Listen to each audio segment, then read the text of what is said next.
hijo biológico de un veterano de la Fuerza Aérea, a quien nunca conoció, y de Louise Cowell, vivió sus primeros 4 años en casa de sus abuelos maternos.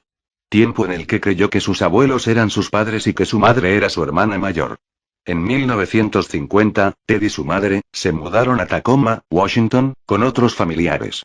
Ahí, Louise conoció a Johnny Culpeper Bundy, un cocinero del ejército con el que se casó en mayo de 1951 y del que Ted posteriormente adoptó el apellido. El matrimonio tuvo 4 hijos, pero Ted nunca creó un lazo afectivo con el marido de su madre. Fue un estudiante aplicado y con buenas notas en la Universidad de Washington y en la Universidad de Puget Sound, Tacoma, con la licenciatura en psicología. Trabajó en varios lugares sin durar mucho tiempo en ellos. Durante la primavera de 1967, se enamoró de Stephanie Brooks, una hermosa e inteligente joven de familia acomodada. Stephanie fue el sueño hecho realidad de Bundy, pero 2 años después ella se graduó en psicología y finalizó la relación por considerar que su pareja era indiscreta y carecía de objetivos claros en la vida. Bundy nunca superó la ruptura y se obsesionó con Stephanie manteniendo contacto a través de cartas para, así, intentar reconquistarla. Abandonó los estudios durante un tiempo y después regresó a la Universidad de Washington para matricularse en Derecho. Fue considerado un estudiante brillante y estimado entre sus profesores. Paralelamente inició una relación de 5 años con Meg Anders, su nombre real Elizabeth Kloepfer, quien era divorciada y tenía una hija pequeña. Sin embargo, Meg desconocía que su novio había estado saliendo con una chica de California con la que seguía escribiéndose cartas. Durante 1969-1972 todo fue bien. Envió solicitudes de admisión a escuelas de derecho y estuvo involucrado en actividades comunitarias. Incluso obtuvo una condecoración de la policía de Seattle por salvar a un niño de 3 años de morir ahogado. También se relacionó con figuras importantes del Partido Republicano de los Estados Unidos. Todo cambió en 1973 cuando se reencontró con Stephanie, con quien sostuvo una relación que duró entre el verano e invierno de ese mismo año. Al final Bundy la abandonó sin que ella volviera a saber nunca más de él. Antes de comenzar a asesinar perpetró una serie de hurtos en casas ajenas y comercios mientras estaba ebrio. El 4 de enero de 1974 entró en el cuarto de la universitaria Honey Lenz, de 18 años, la golpeó con una palanca metálica y la violó con una pata de la cama. Al día siguiente, la chica fue hallada malherida y sobrevivió con daño cerebral permanente. Bundy contaba con 27 años. 27 días después atacó a la estudiante en psicología de la Universidad de Washington Linda Anne Alley, de 21 años. Bundy entró en su dormitorio, la dejó inconsciente con un golpe y la sacó de la escuela. Nadie notó la ausencia de la joven hasta el día siguiente.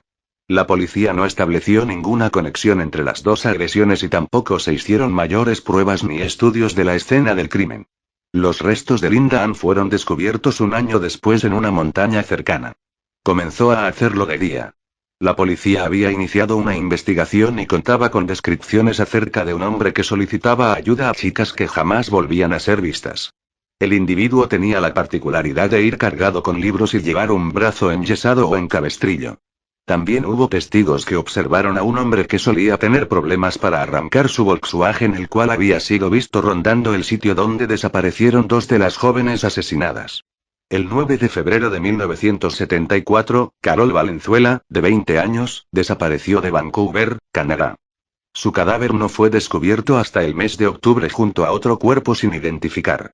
El 11 de febrero de 1974, desapareció Nancy Wilcox, de 16 años. Su cuerpo nunca fue hallado.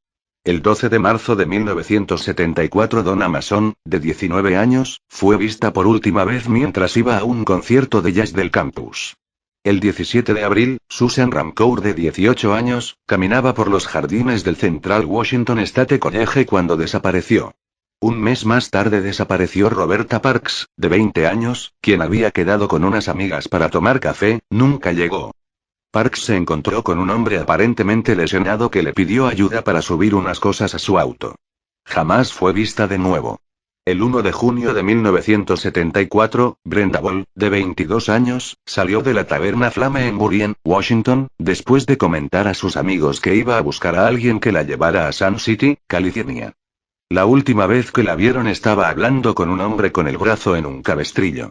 19 días más tarde se descubrió que Brenda nunca llegó a su destino. El 11 de junio de 1974 Georgan Hawkins, de 18 años, perteneciente a la fraternidad Kappa Alpha Theta de Seattle, desapareció después de despedirse de su novio e ir a buscar unos libros para un examen de castellano. Su compañera de habitación y la encargada del dormitorio reportaron su desaparición a la mañana siguiente. El 14 de julio, la universitaria Janice O dejó una nota a su compañera de habitación avisándole que se iba en bicicleta al parque Lake Sammamish. Allí se le vio conversar con un hombre que tenía el brazo enyesado y le pedía ayuda para cargar libros en su auto. Días después volvió al mismo parque y secuestró a Denise Neslun, la cual pasaba el día con su novio y amigos. Los restos de Janice y Denise fueron encontrados en agosto de 1974 en el mismo lago Sammamish. Bundy despistaba a la policía porque sabía cómo alterar su aspecto físico. Se cambiaba el peinado, se dejaba crecer barba y bigote o se los afeitaba. También cambió de residencia y se mudó a Mid Valley, Utah, donde el 30 de agosto de 1974 se matriculó como estudiante en la Facultad de Leyes en la Universidad de Utah. El 18 de octubre de 1974 asesinó a Melissa Smith, la hija del sheriff local. La secuestró mientras ella iba a pasar la noche en casa de una amiga. Su cadáver fue encontrado 9 días después en Summit Park. El 30 de octubre desapareció Laura Aimee, de 17 años, cuando volvía de una fiesta de Halloween. Su cadáver fue encontrado en los montes Wasatch mostrando signos de haber sido golpeada en la cabeza con una cuña de metal y violada. La policía inició una investigación y descubrió similitudes en el modus operandi con algunos asesinatos ocurridos en Washington. Entre ambas comisarías elaboraron un retrato hablado del posible aspecto que tendría el asesino. Bundy cometió su primer error el 8 de noviembre de 1974, cuando se acercó a Carol Daronch en el Fashion Place Mall en Murray, Utah. Haciéndose pasar por un oficial de policía le informó que habían intentado robar su coche.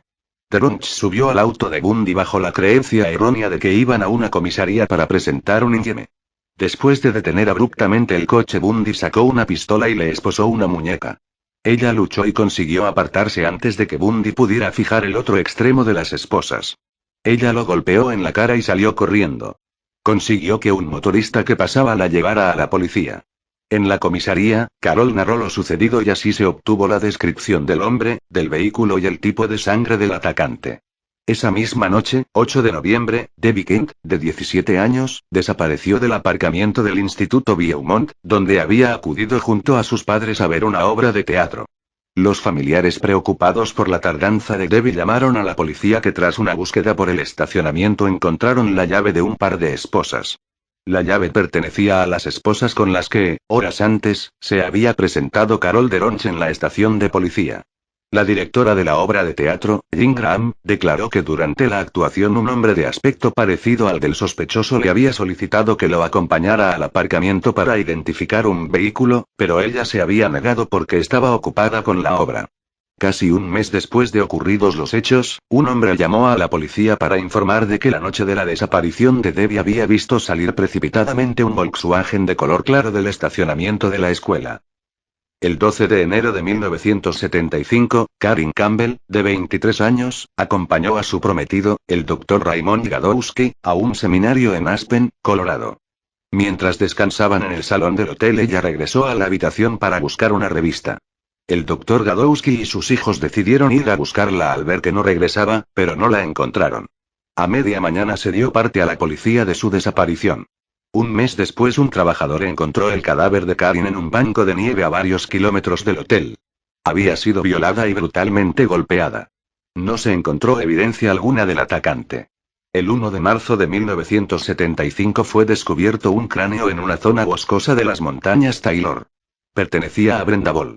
La policía realizó una amplia búsqueda por los alrededores y 3 días después encontraron partes de los cuerpos de Linda Ealy, Susan Ramcourt y Roberta Parks. Posteriormente se hallaron otros restos que fueron identificados como pertenecientes a Donna Mason. El descubrimiento de algunas de las víctimas no detuvo a Bundy. El 15 de marzo de ese mismo año secuestró a Julia Cunningham, de 26 años, cuando se dirigía a una taberna en Vail, Colorado.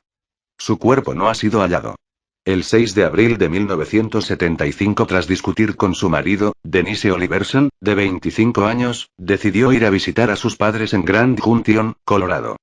Denise no regresó aquella tarde, pero tampoco llegó a casa de sus padres. Desapareció y su cuerpo aún no ha sido encontrado. 9 días más tarde, Melanie Coley, de 18 años, desapareció cuando regresaba del instituto. Un trabajador de caminos descubrió su cadáver el 23 de abril. La chica había sido golpeada con una barra, sus manos atadas a la espalda mientras una funda de almohada estaba fuertemente anudada alrededor de su cuello. El 1 de julio de 1975, Shelley Robertson, de 24 años, decidió viajar por el país practicando autostop. Sus amigos no se preocuparon demasiado cuando pasaron varios días sin verla. Hubo testigos que la vieron en una gasolinera hablando con un hombre que conducía un viejo camión. El 21 de agosto su cadáver fue descubierto por 2 estudiantes en el pozo de una mina cercana a Georgetown, Colorado. Debido al retrato hablado del asesino, una amiga cercana de Meg Anders lo reconoció como Ted Bundy. Meg Anders también llamó de manera anónima a la policía sugiriendo que su novio podría tener algo que ver con las muertes. A pesar de que se facilitaron fotos recientes de Bundy a la policía, los testigos fallaron al hacer la correspondiente identificación. La policía desechó esa pista para enfocarse en otros informes. La atención hacia Ted Bundy se disipó hasta algunos años más tarde. Bundy adoptó la estrategia de trasladarse de un estado a otro para evitar que la policía descubriera sus patrones. Con el pasar del tiempo sus ataques se volvieron cada vez más erráticos y temerarios. Algunas de sus víctimas se convirtieron en testigos, lo que más tarde harían posible el enjuiciamiento de Bundy. El 16 de agosto de 1975 un patrullero detuvo un Volkswagen para comprobar su matrícula. El sospechoso se dio a la fuga siendo detenido poco después. En el auto se encontró una palanca de metal, esposas, cinta y otros objetos que dieron inicio a una investigación a gran escala en torno a un hombre. Theodore Robert Bundy. El 14 de enero de 1977 el edificio de la fraternidad Chi Omega estaba semivacío cuando Nita Neary volvió en la madrugada. Le extrañó que la puerta estuviera abierta y decidió esconderse. Vio salir del edificio a un hombre con una gorra azul y una carpeta envuelta en un trapo. Creyendo que habían asaltado la fraternidad fue en busca de su compañera Karen Chandler, a la que encontró tambaleándose por el pasillo herida gravemente. Kathy Kleiner fue hallada con vida, aunque malherida, en su cuarto. La policía encontró el cadáver de Lisa Levy, la cual había sido golpeada en la cabeza, y brutalmente violada. También estaba el cadáver de Margaret Bowman, estrangulada mientras dormía con un golpe en la cabeza que le destrozó el cráneo. El resto de las chicas no pudieron aportar más pistas salvo el testimonio de Nita Neary. No lejos de allí, Bundy atacó a Cheryl Thomas que sobrevivió a una paliza brutal. Su cráneo fue fracturado en 5 lugares, la mandíbula rota, y un hombro dislocado. La joven sufrió pérdida permanente de la audición con problemas de equilibrio. En la escena del crimen se encontraron evidencias corporales, como cabello y sangre del autor. El 9 de febrero de 1978 secuestró a Kimberly Leach, de 12 años, en Lake City. Su amiga Priscilla narró a la policía que la había visto subirse a una camioneta blanca con un hombre del que no pudo aportar más datos. 8 semanas después se encontró en Florida el cuerpo de Kimberly. Tras el asesinato de Leach, Bundy por alguna razón regresó a su apartamento de Tallahassee, al parecer se deshizo de la furgoneta blanca y casi fue detenido cuando intentaba robar otro vehículo. Escapó cuando el oficial lo dejó solo mientras revisaba las placas del coche robado. De regreso a su apartamento limpió el lugar de huellas, robó un VW y finalmente dejó Tallahassee. Después de algunos encontronazos con los empleados del hotel en relación con sus tarjetas de crédito, eran robadas y habían sido denunciadas, Bundy terminó en Pensacola, Florida, donde las placas del auto robado fueron reconocidas por un oficial de patrulla que lo detuvo. Después de una corta persecución y de una breve lucha fue detenido de nuevo. Nada fue fácil con Bundy y su ejecución no sería diferente. Siguió proclamando su inocencia y metódicamente agotó sus apelaciones. Representándose a sí mismo obtuvo numerosos retrasos a la ejecución, la primera siendo el 4 de marzo de 1986, incluyendo unos 15 minutos antes de la hora programada para morir el 2 de julio de 1986, y otro el 18 de noviembre a tan solo 7 horas de la ejecución. Este criminal usaba y abusaba de su encanto personal, y no dudó en utilizar esta capacidad en su lucha por retrasar su final. Resaltando tal rasgo, el criminólogo Robert Ressler estima que Bundy se favoreció pues la prensa interpretó mal aquel encanto personal. Señala que, al contrario de la imagen que de él brindaban los medios de difusión, este delincuente no era el Rodolfo Valentino de los asesinos en serie, sino un hombre brutal, sádico y pervertido. Buscando aplazar el cumplimiento de su sentencia, le confesó al Dr. Bob Keppel, jefe de investigadores del Departamento de Justicia de Washington, con quien había colaborado tiempo atrás en la búsqueda de Gary Ridgway, asesino en serie conocido como The Green River Killer, algunos de los lugares en donde guardaba los restos de unas cuantas de sus víctimas. En su casa fueron descubiertas algunas de las cabezas de sus víctimas. La conducta de Bundy fue catalogada como perversión y compulsión necrofílica. El 17 de enero de 1989, obtuvo la fecha definitiva. Iba a ser ejecutado una semana después. Bundy no había terminado su lucha para evitar la muerte y trató de mantener sus confesiones como cebo para, así, obtener más tiempo. Él y sus abogados pidieron una prórroga de 3 años para que confesara los demás asesinatos. También trató de coaccionar a los familiares de sus víctimas para que solicitaran a la corte que le otorgaran más tiempo para poder confesar. A pesar de no conocerse el paradero de muchas de las víctimas, todas las familias se negaron. Mientras permaneció encerrado, trató de diferir al máximo la fecha de su ejecución y pretendió haber perpetrado más cantidad de asesinatos, inventando detalles y proporcionando datos inconexos para así ganar tiempo con las reconstrucciones y búsquedas. Llegó al colmo de proponer ayudar a las autoridades a detener a otros asesinos en serie, aprovechando que por aquel entonces hacía estragos el llamado caso de los crímenes del Río Verde, otra secuencia de muertes violentas que tuvo por objeto a prostitutas. Considerando esta actitud, aquellos que estudiaron la personalidad delictiva de este homicida serial destacaron que se trataba de un mentiroso compulsivo que tuvo la osadía, una vez cercana la hora de su ejecución, de tratar de demorar el momento de la misma intentando engatusar a la policía y al FBI, prometiendo la confesión de todos los crímenes que había cometido. Bundy celebró una maratón de entrevistas y confesiones durante sus últimos días, aunque nunca estuvo dispuesto a admitir todo, especialmente los asesinatos de algunas de las víctimas más jóvenes. En su último día llamó a su madre y rechazó su última comida. Fue electrocutado el 24 de enero de 1989 y declarado muerto a las 7:16 de la mañana.